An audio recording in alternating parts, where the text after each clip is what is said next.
Je suis actuellement au bord de la rivière Karamaï. Ce qui se déroule dans la rivière est une course de bateau-dragon. Les participants sont des habitants de Karamaï et les invités chinois et étrangers venant des pays situés le long de la ceinture et la route. Par la course de bateau-dragon, les invités chinois et étrangers communiquent tout en découvrant la culture chinoise. Cette course de bateau-dragon est l'une des activités de la première conférence internationale des réseaux et des communications Hello Silk Road du 18 au 23 juillet. Plus de 200 représentants des médias chinois et étrangers et des influenceurs des pays situés le long de la ceinture et la route se sont réunis à Karamaï pour regarder sur place les nouvelles réalisations de la région autonome ouïghour du Xinjiang dans les domaines de la culture, de la technologie, de la société, de l'économie et du commerce. Sentir la vie des habitants au marché nocturne de Berle, découvrir les magnifiques paysages naturels dans le Grand Canyon de Dushanzi et la géomorphologie mythique de la Cité des Diables, connaître de nouvelles énergies dans le parc industriel des nouveaux matériaux à base de silicium, révéler le grand potentiel de l'industrie culturelle à Yuro dans la cité du film et de la télévision. Il y a aussi la pratique du rafting dans le Grand Canyon de la rivière Bayang, des expositions de peinture paysanne et diverses performances ethniques, etc. C'est tellement amusant, tout est tellement amusant. La Chine est un pays vraiment formidable. La Chine nous permet de nous réunir avec des étrangers et de profiter de chaque chose. Et je suis vraiment heureuse ici. À l'avenir, j'aimerais faire découvrir la Chine à mes amis dans mon pays. Apprendre à mieux connaître la Chine, à quel point elle est parfaite, à quel point elle est étonnante.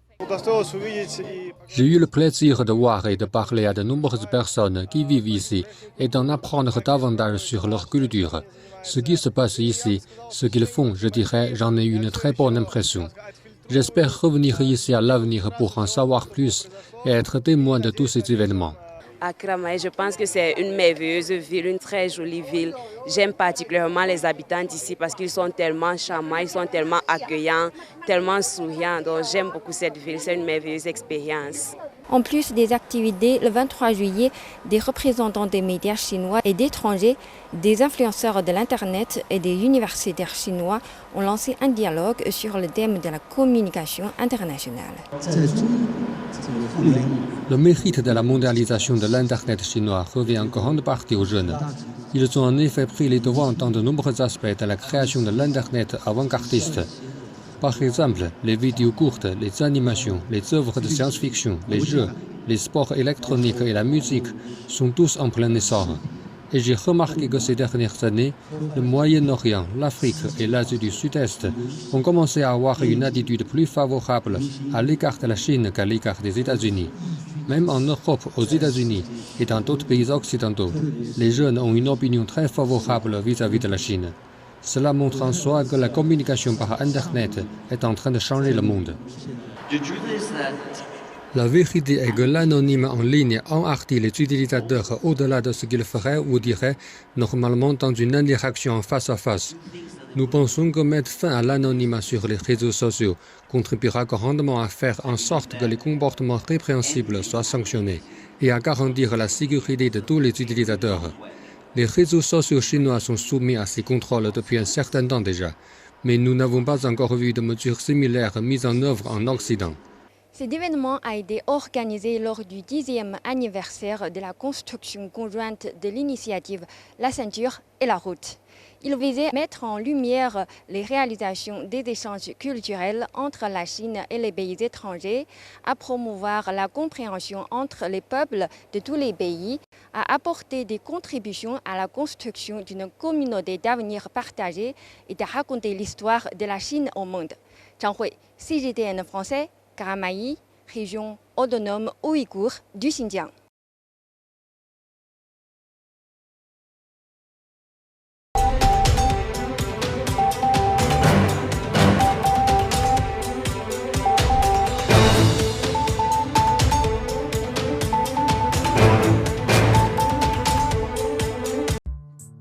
Qui n'aime pas une mascotte? Du totem d'hibiscus brodé au pendentif de jade, la conception du vêtement incorpore des milliers d'années de culture chinoise, apportant à cette mascotte des éléments uniques de la mode chinoise.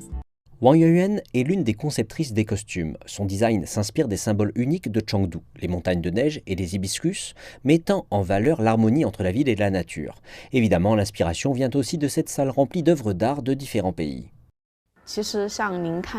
Nous avons sélectionné des tissus avec des couleurs contrastées, des boucles, de différents motifs et des dessins de bandes d'ourlets pour obtenir une harmonie dans l'esthétique des vêtements.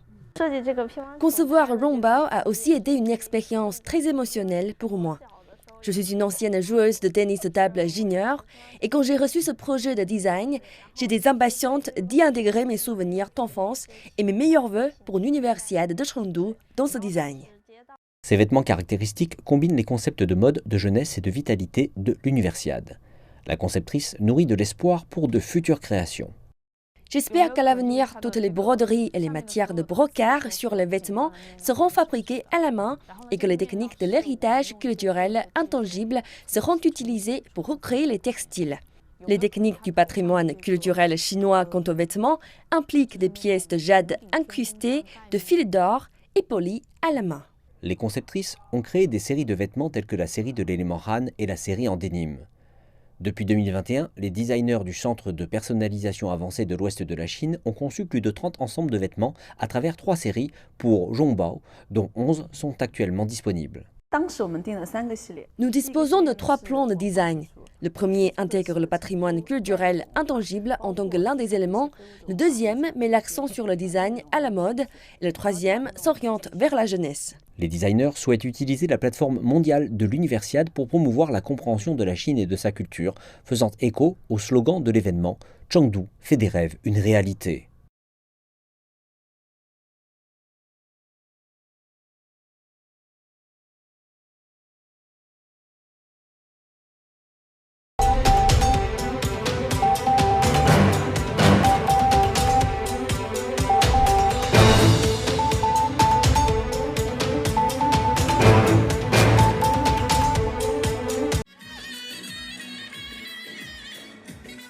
Des spectacles merveilleux, des gens venus nombreux et des spécialités gastronomiques. Voici une scène que l'on peut voir presque tous les jours depuis le début de l'été à Garamay. Mon entreprise de restaurant de ramen est très saine, avec, en moyenne, environ 200 bols par jour. Mon pays natal, le Xinjiang, est un endroit très attrayant et tout le monde est le bienvenu pour visiter et voyager au Xinjiang. À l'occasion de la première conférence internationale des réseaux et des communications à Garamay, Hello Silk Road, on rencontre aussi des touristes étrangers au marché nocturne Perle. La première impression est très bonne, j'adore voir les gens heureux et souriants. Plus tard, on visitera le Grand Canyon de Dushanzi, ce sera donc une bonne occasion de voir la nature du Xinjiang. Nous venons du Tadjikistan et nous serons ici pendant une semaine. Nous rencontrerons différentes personnes ici et découvrirons différentes cultures. Nous partagerons des idées et mènerons des échanges culturels avec tout le monde. Mis en service en 2000, le marché nocturne Perle est devenu un quartier d'affaires proposant de la restauration, du shopping, de la culture, des arts de la scène ainsi que des divertissements. Ce marché est devenu l'un des endroits incontournables et les plus fréquentés par les habitants et les étrangers. Zhang Hui, CGTN français, Garamay, région autonome ouïghour du Xinjiang.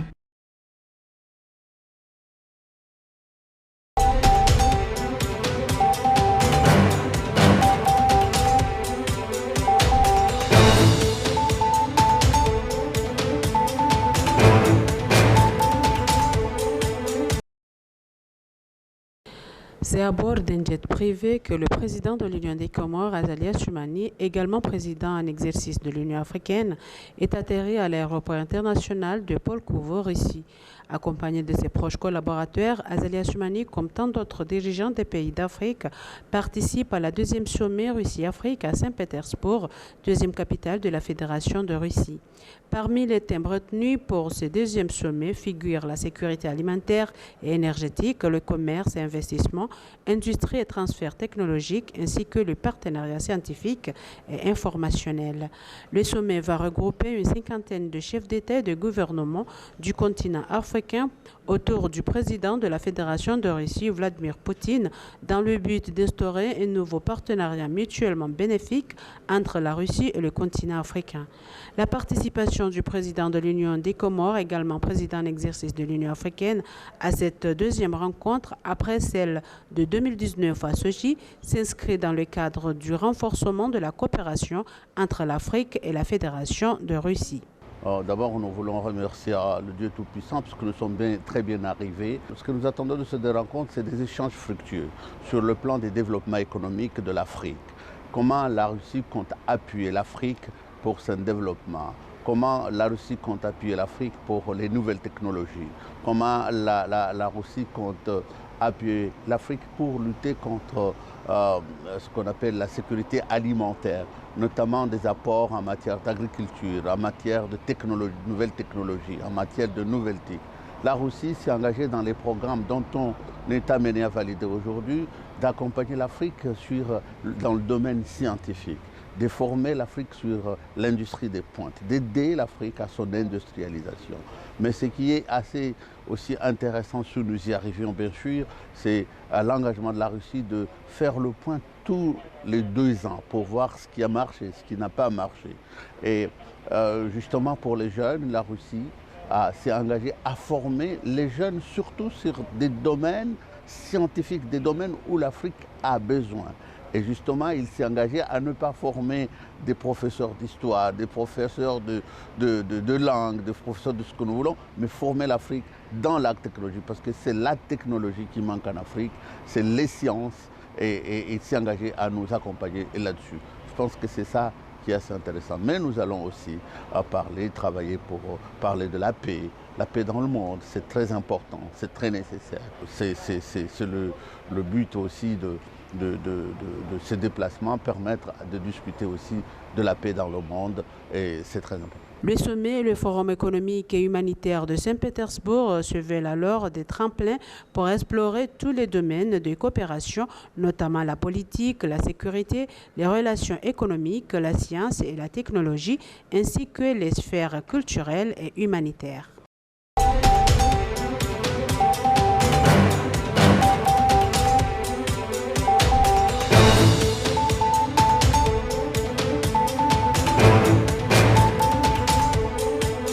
Le tourisme est un enjeu majeur pour le développement économique des Comores. En effet, le pays dispose d'un potentiel touristique riche et encore inexploité. Le tourisme pourrait ainsi devenir une source durable d'emploi et de revenus pour les habitants. Le projet intégré de développement des chaînes des valeurs et de la compétitivité PIDC a donc décidé de lancer un catalogue de sites balnéaires des Comores, dans le but de les promouvoir et d'attirer les investisseurs. Il a été demandé de faire la promotion des sites d'investissement touristique. Et nous avons recruté un consultant qui a travaillé sur plusieurs sites, notamment plus d'une 50aine. Mais les critères définis, notamment des critères sur la présence des infrastructures, notamment des routes, l'électricité, l'eau, la communication, tout ça, nous a amené à sélectionner 20 sites sur l'ensemble du territoire qui sont plus appropriés pour l'investissement touristique. Ce sont des sites balnéaires, mais aussi des sites de montagne qui ont été recrutés sur l'ensemble du territoire, qui vont faire l'objet d'une promotion assez importante pour attirer des grands investisseurs pour pouvoir investir dans ces sites. Par exemple, le site de Malé, le site de Itsamia à Moélie, et puis d'autres sites qui sont en juin aussi et qui sont répertoriés dans le cadre de la promotion des investissements touristiques. Ce catalogue permettra de mettre en avant les sites que possèdent les îles comoriennes. Il permettra également de mettre en lumière les nombreux d'avantages qu'offre le pays en termes de tourisme, tels que ses sables blancs, sa biodiversité et bien d'autres. Alors ce document a été élaboré, mais la deuxième phase, ça sera un document qui sera un support de communication pour l'ANPI et qui va faire la promotion au niveau international et national également. Il y aura beaucoup à gagner parce que les localités seront les premiers à bénéficier de tout investissement qui va se faire dans ces sites-là. Le PIDC, en collaboration avec le ministère du Tourisme, mettra tout en œuvre pour promouvoir et développer le tourisme aux Comores. Le développement du tourisme aux Comores est crucial pour assurer une croissance économique durable.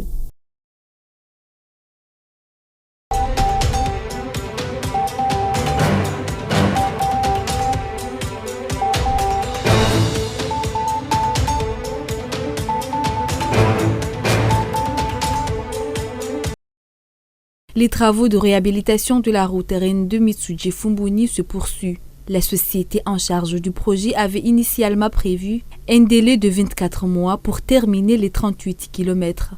En ce moment, après seulement 14 mois, les travaux ont atteint le stade de la première planche d'essai d'enrobé. Une fois terminée cette étape d'essai, les agents de la société CGC pourront repérer les zones où les difficultés sont rencontrées afin de réaliser un travail de qualité.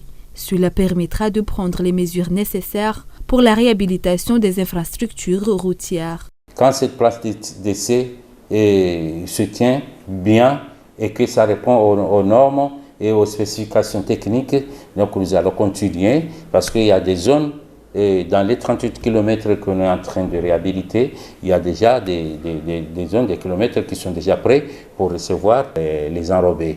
Donc nous avons déjà, depuis hier, commencé la première planche d'essai. Nous essayons de trouver s'il y a des défaillances pour réparer et que par la suite on aura à continuer à faire au fur et à mesure pour rester dans le délai. Donc pour le moment, les travaux vont très bien. Malgré les mesures de sécurité prises par les responsables du projet, il y a encore des personnes qui tentent de perturber les travaux et ne respectent pas les consignes de l'entreprise. Ces actes irresponsables peuvent mettre en danger la sécurité des travailleurs et des usagers de la route. Nous avons des difficultés parce qu'il y a des riverains qui se permettent quand même de déranger l'entreprise qui est en train de faire les travaux. Moi, je prends l'exemple du coffrage que nous avons fait pour couler un pont. Donc quelqu'un, ou je ne sais pas si une personne ou des personnes qui se sont permis pour aller décoffrer et prendre les matériels et partir. Ça, c'est intolérable. Et nous allons poursuivre ces gens-là. Les gens ne peuvent pas se permettre quand même, dans une zone où on est en train de faire la couche de base, et on est en train de faire l'imprégnation, qui se permettent quand même de passer alors qu'il y a déjà la déviation. Et donc, je lance un appel à tout le monde à ce qu'il veille et qu'il nous aide pour amener à bien ce projet. Il est important que chacun prenne l'importance de ces travaux de réhabilitation et coopère pour assurer leur bon déroulement. Ces améliorations de la route RN2 contribueront à faciliter les déplacements des habitants de la région et à renforcer le développement économique de la zone. Il est donc essentiel que tout un chacun respecte les consignes de sécurité pour garantir la réussite de ce projet.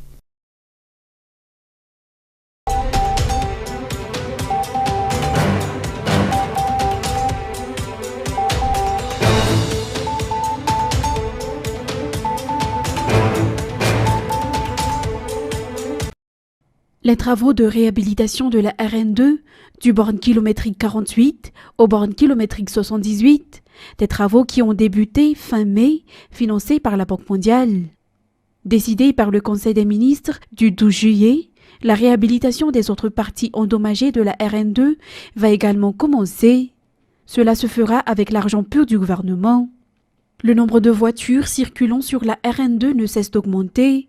En termes de comptage, pas moins de 1500 camions et plus ou moins 1400 voitures plaisir et taxi-brousse empruntent cette route chaque jour. Il y a donc une qualité exigée par le ministère pour que la route puisse supporter ces charges. Les techniciens du ministère des Travaux publics contrôlent régulièrement les travaux.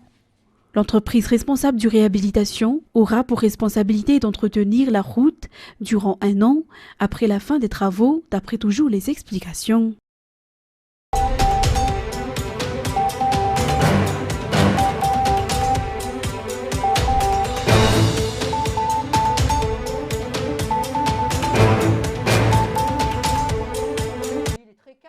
Yuan Meng a quitté le zoo de Beauval dans le sud de Paris pour prendre un avion à destination de Chengdu dans le sud-ouest de la Chine. Des fans venus de tout le pays attendaient au zoo mardi matin pour dire au revoir aux pandas. Yuan Meng est le premier panda né en France en 2017. Il aurait dû partir plus tôt, mais la pandémie de Covid-19 a retardé son retour. Les géniteurs de Yuan Meng sont à Beauval grâce à un accord de près de 10 ans. L'animal ne pesait que 142 grammes à sa naissance. Son poids atteint 120 kg à son départ. Sa marraine, Brigitte Macron, première dame française, a fait un dernier adieu à Yuan Meng sur le tarmac de l'aéroport de Roissy avant qu'il n'embarque dans l'avion cargo. On a suivi sa croissance. J'ai emmené mes petits-enfants le voir et vous allez voir, je l'ai dit tout à l'heure, on communique avec lui. Il est très zen, il est sympa, il aime bien vivre. Hein. Il aime bien manger, il aime bien dormir. Il est assez sociable. Hein. Il a un côté chinois, un côté français. Donc vous allez voir. Je vais avoir des nouvelles via Rodolphe très, très souvent et je vais y aller. Mais je suis sûre qu'il sera très heureux dans son pays. Mais il n'oubliera pas la France. J'en suis certaine.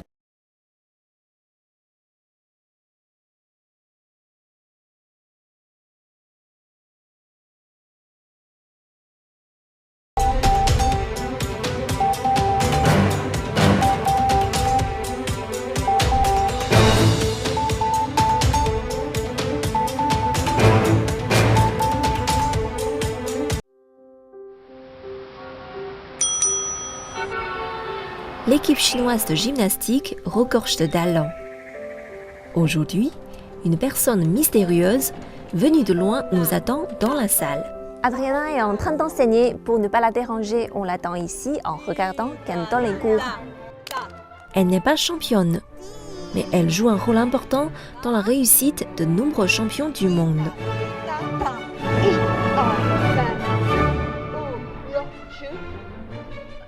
Adriana Propre est une célèbre chorégraphe française spécialisée dans la gymnastique au sol.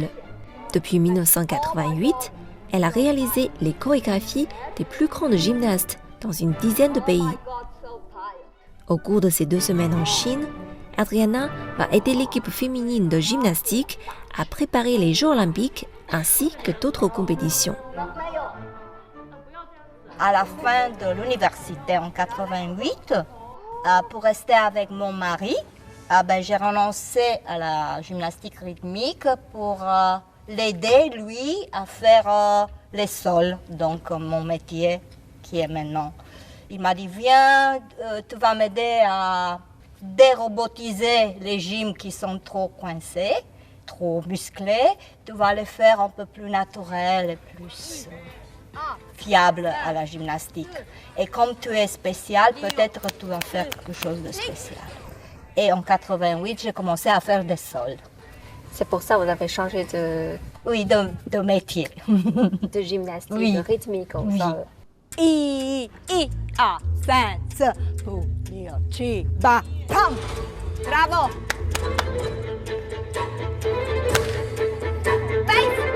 Super.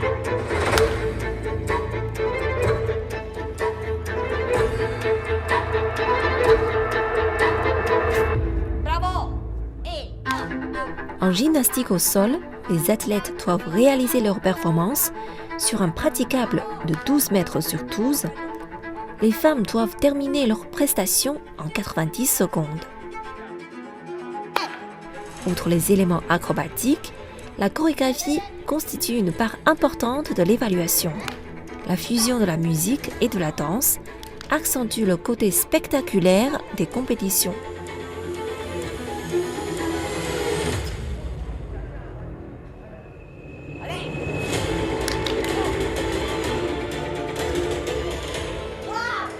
Il y a beaucoup à parler de cet agrès sol.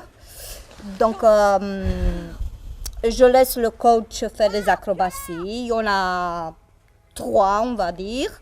Et le reste, c'est la musique avec des gestes de danse ou de breakdance ou de ballet contemporain ou un autre style folklore que je mets avec les acrobaties.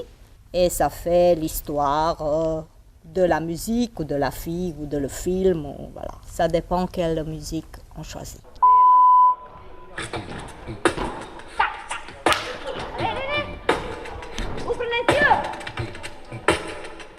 Dès son plus jeune âge, Adriana a développé un intérêt pour la danse et la musique, rêvant de danser sur scène.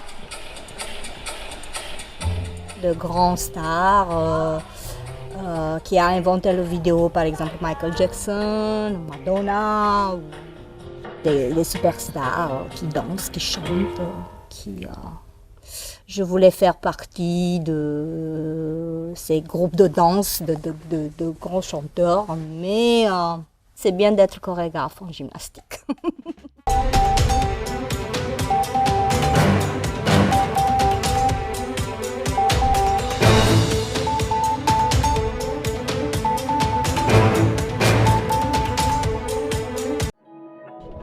En 2001, Adriana a été invitée pour la première fois en Chine.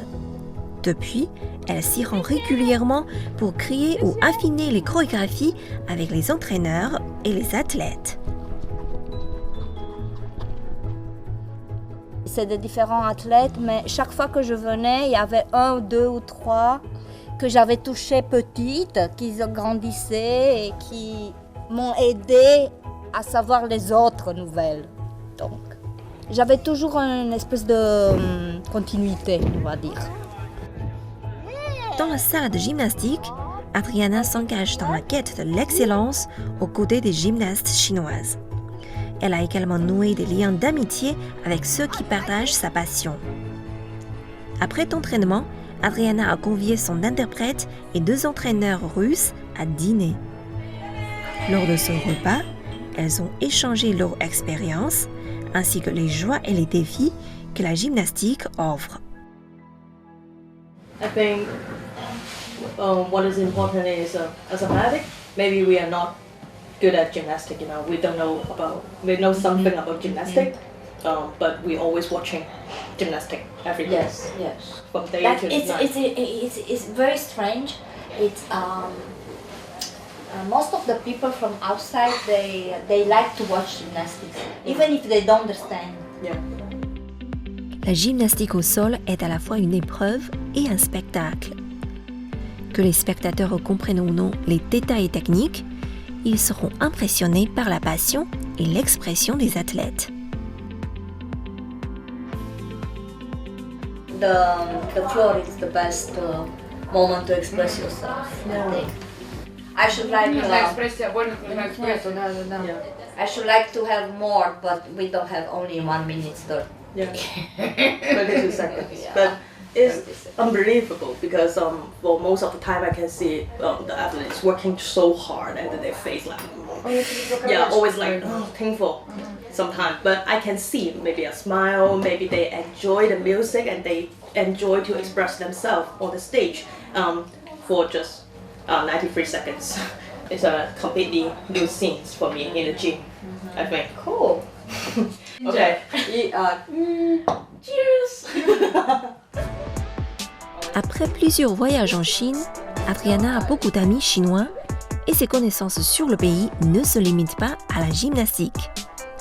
Elle aime se promener dans son temps libre. Je connais Hongqiao. Ici, j'étais en 2001. Je pense que j'ai pris à peu près des cadeaux pour 10 kilos de plus que je devais payer à l'aéroport. Cette fois-ci, elle souhaitait visiter la rue Tianmen pour acheter des cadeaux pour sa famille et ses amis. La rue Tianmen est une artère commerciale de Beijing qui existe depuis des centaines d'années. Il ne faut pas la manquer pour découvrir l'histoire et la culture traditionnelle.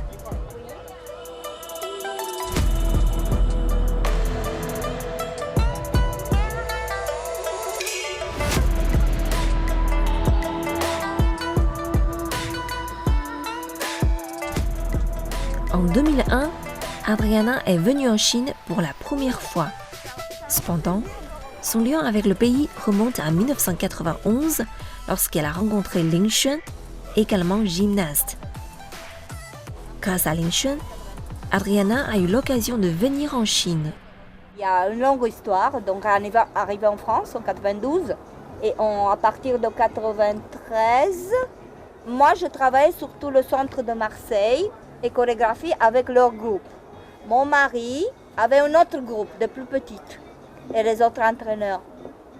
Et on a décidé ensemble, Mao Xuan, Adi et Nelou, pour travailler ensemble à partir de 1994. Après, c'est quand championnat du monde, les équipes Chine, voir les France, des chorégraphies très jolies. Donc, qui fait les chorés, Après, on est présenté, c'est Adriana fait les chorés. Pensez possible inviter en Chine pour aider l'équipe chinoise. Comme ça commence les relations avec Chine. 2001, parce que nous on a travaillé en France et elle vient en Chine première année. Dès leur première rencontre, elles ont été liées par leur amour commun pour la gymnastique. En tant que chorégraphe, Adriana est réputée pour son talent et sa créativité. Xun a su non seulement l'apprécier, mais aussi la soutenir. Au cours des 30 dernières années, leur confiance et compréhension mutuelle ont transcendé les frontières et les différences culturelles, faisant d'elles des amies proches. Elles ont été témoins de leurs progrès et de leur succès.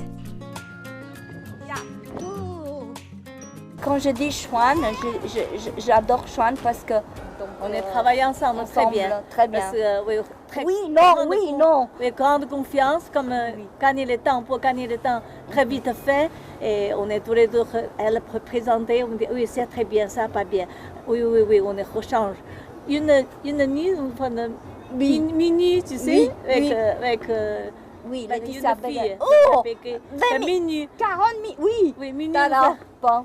Oui, dans le ski. Oui. Dans une, Les moments passés avec ses amis sont des souvenirs précieux pour Adriana. De plus, elle est impressionnée par de nombreuses gymnastes chinoises, considérant ses athlètes à la fois comme ses étudiantes et ses amies.